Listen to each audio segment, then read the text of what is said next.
Okay, so this is my video that I made to clean the intake valves.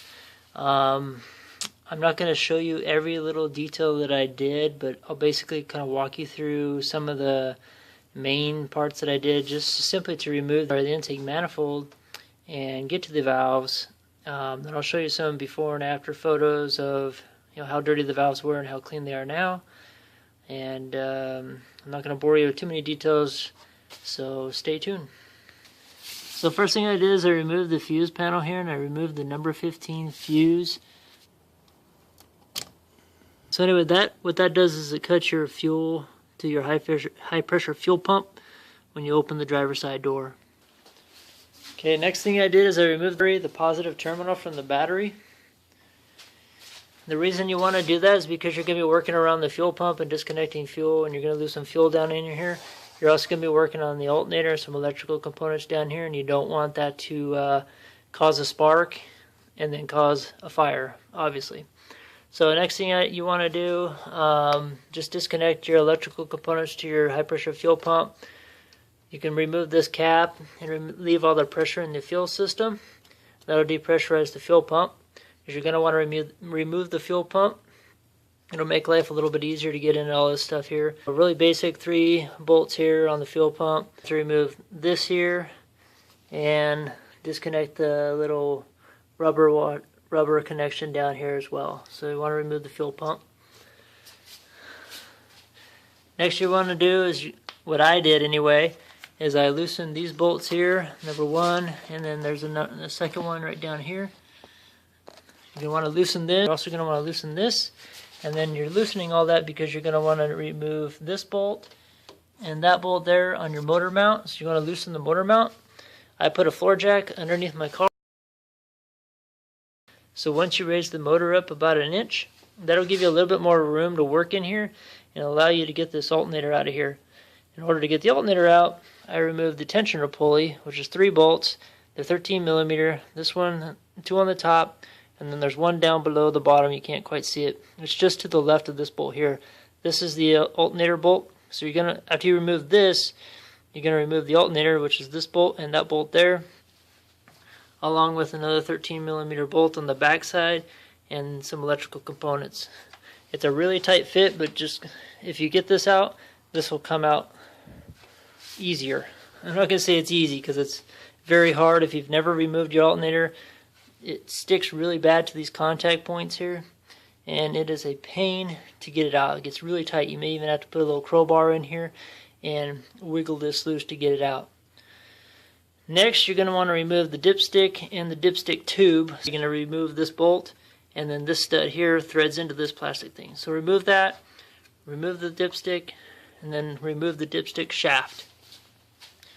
The reason you're doing all that is because this intake manifold has a bracket on it that goes straight down the bottom of this here and connects to below your fuel rail to the engine block. And it has a triple square bolt on it, and it's almost impossible, it really is impossible to get to unless you remove all of this stuff and make some room. And then dipstick tube is directly in front of that bolt, so in order to get a ratchet on it, you have to remove the dipstick tube. Then in order to remove that bolt, you're going to want to use a little 1/4 inch ratchet and then a 1/4 inch extension as well. And I believe the bolt is an M10 triple square. So this is the bolt that I was talking about. So once you're done with that, you can start disconnecting the hoses here. Remove these 2 hoses. You're going to remove this screw, this piece here, obviously all the screws here. It's helpful if you remove the PCV valve and just get it out of your way. Disconnect the hoses, disconnect this hose here. Be careful not to break anything. Pull this out and give you a little bit more room to work. Remove this rubber connection here and pull this hose off.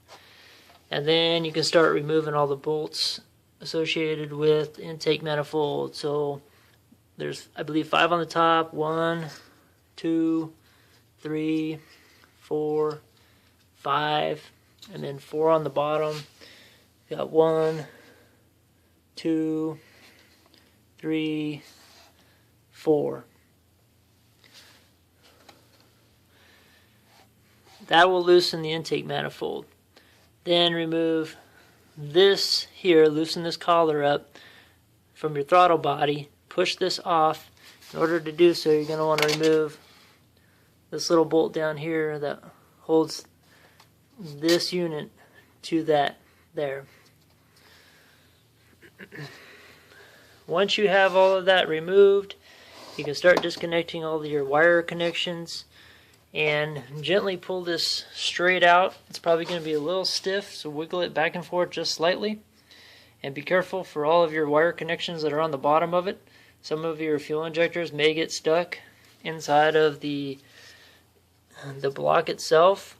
2 of mine on this side came out with the manifold, and 2 on this side were stuck in the block. So you start pulling this out, be conscious of the electrical connections to the fuel injectors, and reach your hand down in there and disconnect any of them that may be stuck in place. So that's really about it. That's a lot of different things you got to take off. But once you get it off, you can see in there, you can start cleaning it, and then I'll take you to the next part of the video where I'll show you all the intake valves and what they look like and how I cleaned them. Installation is just reverse order. Push all your fuel injectors into its slots. I'll show you some before and after photos now.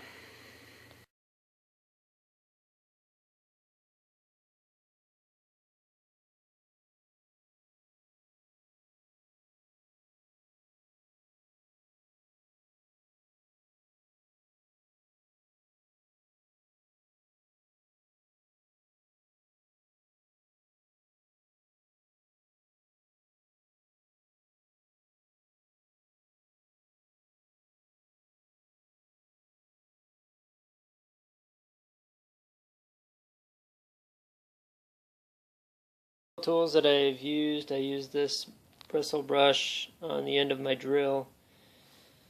Use the screwdriver to do a lot of the picking, and then I use this coat hanger.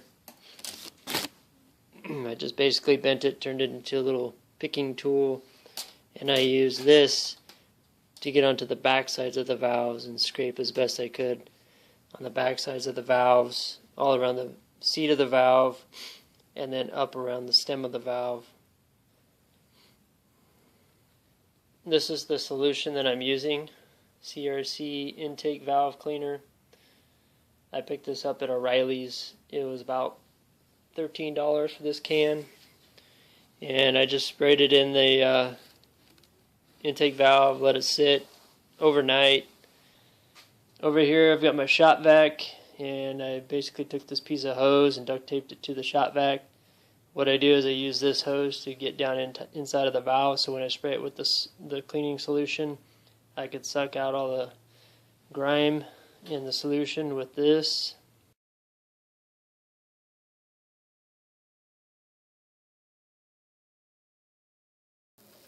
So that concludes today's video. If you like what you see, please subscribe for more DIY and product review videos. Thank you for watching.